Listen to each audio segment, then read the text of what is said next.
Hello beautiful souls, welcome to my YouTube channel. आज है हमारी यात्रा का डे 1। यात्रा की शुरुआत मम्मी के हाथों पूजा से और घर वालों की ढेर सारी ब्लेसिंग्स के साथ हुई।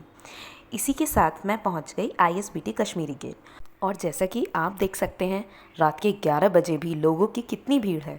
वॉल्वो प्री बुक्ड होने के कारण हमने पकड़ी 11:30 बजे की उत्तराखंड रोडवेज़, जिसका किराया 365 रुपये था। 365 का टिकट कटाकर हम चल दिए हरिद्वार। नज़ारों का मज़ा लेते हुए मैं सुबह 4:30 बजे पहुंच गई हरिद्वार रेलवे स्टेशन। जैसा कि आप देख रहे हैं कि सुबह के 4:30 बजे हुए हैं और अभी मैं हरिद्वार पे हूँ, हरिद्वार रेलवे स्टेशन।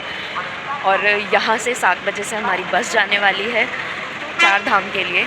बट अभी 7 बजने में बहुत ज़्यादा टाइम है, तो क्यों ना हर की पौड़ी जाया जाए और स्नान करके अपनी चार धाम की यात्रा की शुरुआत करी जाए। रेलवे स्टेशन के बाहर से सवारी रिक्शा लेकर मैं चल दी हर की पौड़ी।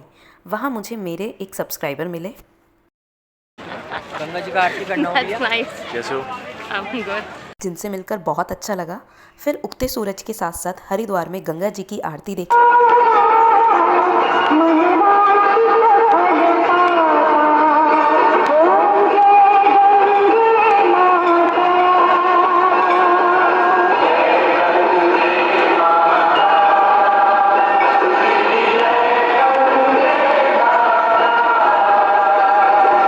डुबकी लगाकर अपनी दिन की शुरुआत की। देन रेडी होकर और वहाँ के वातावरण के द्वारा मिले आशीर्वाद को लेकर मैं चल दी रेलवे स्टेशन। वहाँ मुझे मिली ट्रैवल एजेंसी की टेम्पो ट्रैवलर और अगले 11 दिनों के लिए साथी। बैग्स को साथ रखकर अपनी विंडो वाली सीट पकड़कर एक नई शुरुआत की ओर निकल पड़ी। पहले हमारे उस्ताद जी ने गाड़ी की पूजा कराई, क्योंकि ऐसा माना जाता है जो चार धाम यात्रा के रास्ते हैं वो बहुत ही घुमावदार नैरो रोड्स हैं और साथ ही साथ स्टीप माउंटेन्स पे हैं। और वहाँ पे वेदर की कंडीशन बहुत अनप्रेडिक्टेबल है, जिसकी वजह से लैंडस्लाइड्स बहुत ज़्यादा कॉमन है। तो इसीलिए ड्राइवर जी एक सफल और संपन्न यात्रा की कामना करते हुए साथ ही साथ तीरथ खत्म होने तक ये सिर्फ वाहन और व्हीकल नहीं, ये हमारा साथी है। ड्राइवर जी के साथ मिलकर हम सभी ने एक सफल और संपन्न यात्रा की कामना की। फिर पुराने गानों को गुनगुनाते हुए और हम निकल पड़े अपनी यात्रा की ओर। 9 आवर्स की ड्राइव के बाद हम शाम को रुके चाय पानी के लिए और मैंने लिया नज़ारों का मज़ा।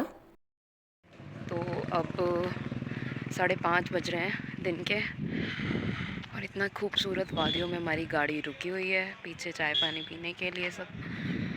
और मेरे सर में बहुत तेज़ दर्द हो रहा है ड्यू टू हाई एल्टीट्यूड। तो मैं बस यहाँ के नज़ारों का मज़ा ले रही हूँ, एंजॉय कर रही हूँ इस व्यू को। बहुत प्रिटी, बहुत प्रिटी। फिर हम पहुंच गए लाखा मंडल, जो कि उत्तराखंड के जौनसारी रीजन में स्थित है। यहाँ पर एक प्राचीन और पौराणिक मंदिर है जिसे लाक्षागृह के नाम से भी जाना जाता है। जी, आप सही समझ रहे हैं, ये वही लाख का घर है जो इंडियन माइथोलॉजी और पौराणिक मान्यताओं के अनुसार महाभारत में दर्शाया गया है, जहाँ पांडव अपनी माँ कुंती के साथ रहने आए थे और जिस घर को पुरोचन नाम के व्यक्ति ने बनाया था। माना जाता है कि एक रात इस लाख के घर को आग लगा दी गई कौरवों के द्वारा, क्योंकि उन्हें पांडवों को मारना था। लेकिन इन सब के बारे में पांडवों को विदुर, जो उनका मंत्री था, उसके द्वारा पहले ही इत्तला कर दी गई थी। इस वजह से उन्होंने पहले ही एक टनल बना ली थी और आग लगने के वक्त पांडव अपनी माँ कुंती के साथ वहाँ से बच निकले। ये शॉर्ट स्टोरी सुनने के बाद मैंने यहाँ के सनसेट व्यू को एंजॉय किया। फिर यहाँ के पुजारी जी से कुछ बातें की।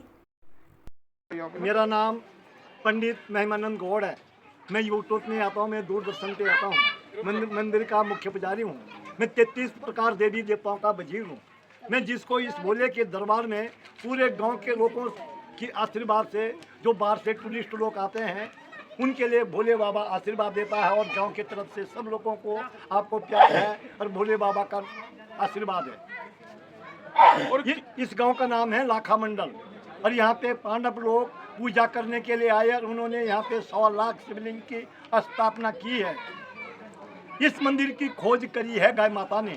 गौ माता एक जमुना नदी पार से राजा की आती थी।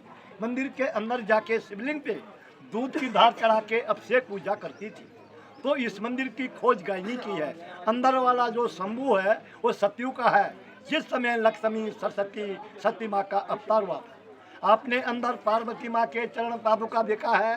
5 साल की कन्या रूप में पार्वती माँ ने शिव पाने को घोर तपस्या की है 12,000 साल तक, तब जाके भोले बाबा प्रसन्न हुए हैं। यहाँ पे बगल में लाल रंग का शिवलिंग है, वो त्रेता युग का है, राम जी के टाइम का। हरे रंग का शिवलिंग है, वो द्वापर युग का है, कृष्ण जी के टाइम का। यहाँ पे 33 कोटि देवी देवता है। कोटि कहते हैं आप लोग की, करोड़ कहते हैं कि प्रकार कहते हैं, क्या कहते हैं आप? कोटि। कोटि 33 कोटि देवी देवता है लाखा मंडल के शिव मंदिर के नगर में। और 1.25 लाख शिवलिंग की यहाँ पे स्थापना की है पांडवों ने अपने हाथों से पूजा के लिए। 4 युग के यहाँ पे शिवलिंग है, सतयुग, त्रेता, द्वापर, कलयुग। और मन की इच्छा पूरी होती है, जन्म जन्म के पाप सारे खंडित होते हैं। और आप लोगों की यात्रा 4 धाम की इस भोले बाबा के दरबार से सफल होती है। जिन्होंने लाखा मंडल भोले बाबा के दर्शन कर ले हैं, उनके जन्म जन्म के पाप सारे खंडित होते हैं। यहाँ एक शिवलिंग कहा जाता है, एक शिवलिंग है जिस पे आप पानी चढ़ाओगे, जल चढ़ाओगे तो उसमें आपकी रिफ्लेक्शन दिखेगी, आप दिखोगे बेसिकली। तो अब हम जा रहे हैं उस शिवलिंग पे जल चढ़ाने, देखते हैं इज़ इट ट्रू और नॉट। लाक्षा गृह से थोड़ी ही दूर एक मंदिर है, वहाँ एक शिवलिंग स्थित है जिस पर जल चढ़ाने से आपका प्रतिबिंब यानी रिफ्लेक्शन शिवलिंग पर बनता है। क्योंकि ये इतना ज़्यादा स्मूथ और प्लेन है कि ये एक प्लेन मिरर की तरह रिएक्ट करने लगता है और लाइट को रिफ्लेक्ट करके वर्चुअल और इरेक्ट इमेज फॉर्म करता है। ये इसका साइंटिफिक रीज़न है। इसके बाद हम चल दिए पांडवों की गुफा, जिसे चित्रसेन गुफा भी कहते हैं, और माना जाता है कि लाक्षा गृह में आग लगने के बाद जिस गुफा से पांडव छुप के निकले, ये वही गुफा है। आइए देखते हैं और करते हैं श्री गुप्तेश्वर महादेव जी के दर्शन। So that's all about my day 1 of Char Dham. If you like the video, so like, share and subscribe for more such videos. Bye bye.